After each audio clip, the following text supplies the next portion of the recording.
Hi, it's Stacy, and today is April the 18th, 2020, as I record the Director's Cut commentary for this wedding gig log that you're about to see. As you saw in the title card, this was a wedding that took place back in 2015, and of course we're doing this right now because normally during April we would have a lot of weddings going on right now, but with the COVID-19 situation we're not having any new gig logs or anything like that, so I thought it'd be kind of nice to go back and look through some of the old gig logs, and I'll just add some Director's commentary, and we'll just take a look at some things we may not have noticed before.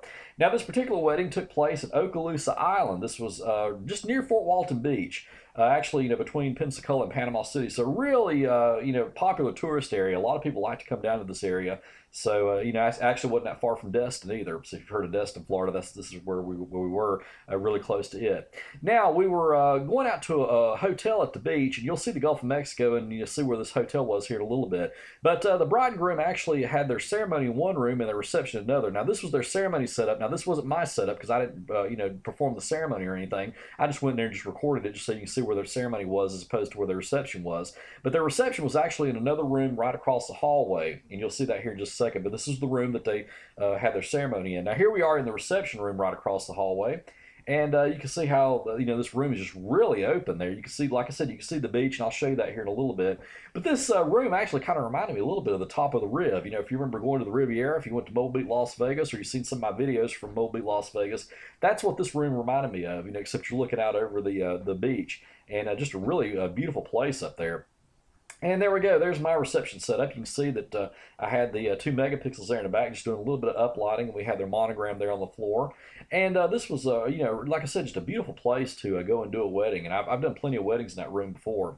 Now here we are with our bride and groom. Their names are Ben and Tyra, and I remember that I had met them at the wedding show that we had done back in January. It was January of 2015 at the Beautiful Beginnings Bridal Expo, and they actually booked me from the wedding show. And they were just a fun bride and groom. And from what I can remember, the mother of the bride actually sent me a real nice email after this reception was over with, and the bride left me a really nice review.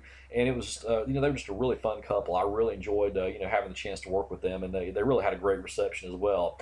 And you'll see that here in a second.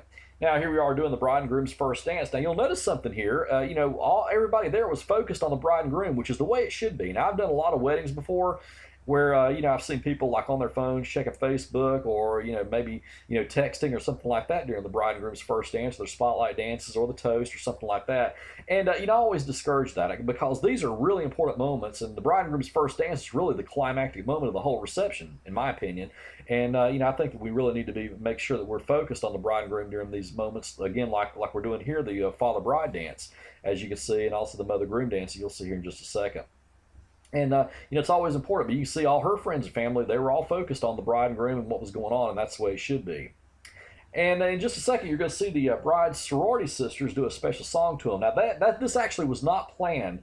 The sorority sisters came up to me and actually just requested that we do this like 30 seconds before we did it. So it wasn't on the itinerary or anything like that. But apparently this is a tradition that a lot of sororities will do. When one of their sorority sisters gets married, they like to sing a special song to them. So that's what they did here. So they had the bride and groom there in the middle of the dance floor, and then the sorority sisters formed a circle around them. So yeah, that was pretty neat. I really like that. And I've noticed that a lot of sororities will start doing that at a lot of weddings I've done. So this is the first time this has ever happened. So yeah, apparently that stuff's become a tradition. Now here we are at open dancing, and you'll notice it's still daylight outside. I think that this ceremony began like at 3 o'clock in the afternoon or something like that. But during the summertime, it doesn't even get dark around here until about 8 o'clock. So yeah, it was daylight during most of the reception. Now here you go, look at these guys. They were having a real good time. Now that one guy there that you see with his back to you, right there to the right of the screen, he came up and requested a lot of songs, and I kind of tell that he was kind of like the life of the party. But I remember him coming up requesting a lot of songs. He really had a lot of fun that night, and you can see him out there dancing as well. And yeah, it was a lot of fun, and this was just a fun bride and groom. We also had the Revo 3 and the Revo 4 going on the ceiling.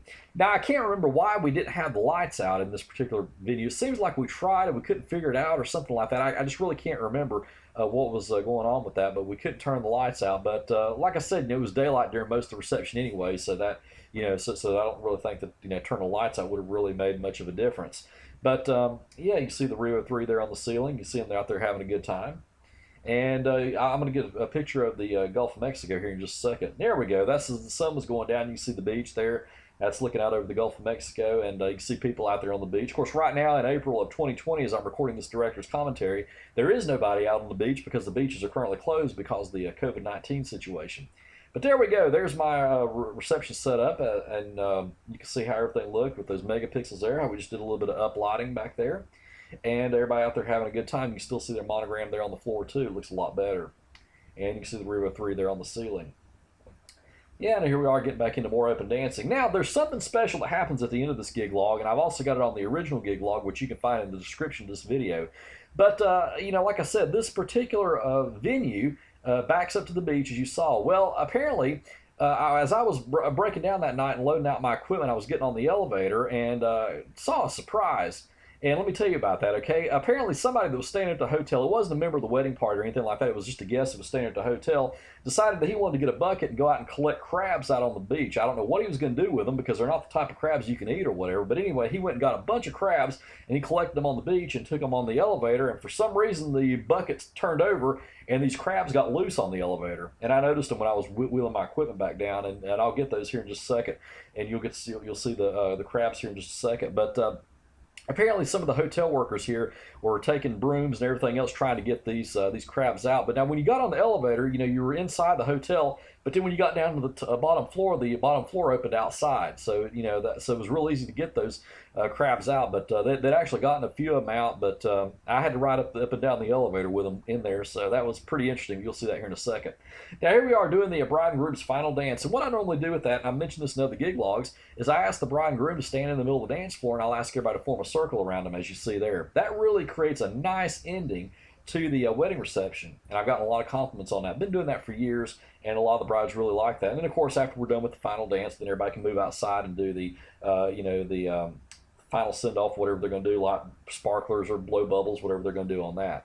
Alrighty, here we are playing Goodbye by Night Ranger as everyone leaves. They're heading out the door there, and I've got the Revo 3 and the Revo 4 there, just on the ceiling as everybody walks out. So this was the end of the reception. Now you're going to see those crabs here in just a second. And like I said, one of these crabs that you'll see here in a second looked like he wasn't too happy.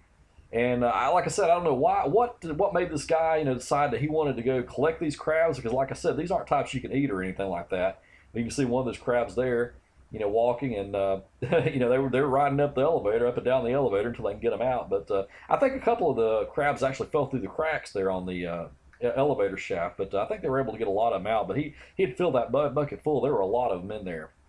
And there we are. This is outside on the first floor, and you can see one of those crabs running. They're trying to, you know, just kind of shoo it out to the beach, get it back out there on the sand. And here's the little congratulations that I normally give to our bride and groom at the end of the gig log. So anyway, I hope you enjoyed watching this gig log. Like I said, this was a very, very nice bride and groom. I really enjoyed working with them, and I hope that they're doing well 5 years later after their wedding. And I've enjoyed watching this gig log with you. We got another one coming up next week, so until next time, practice and enjoy.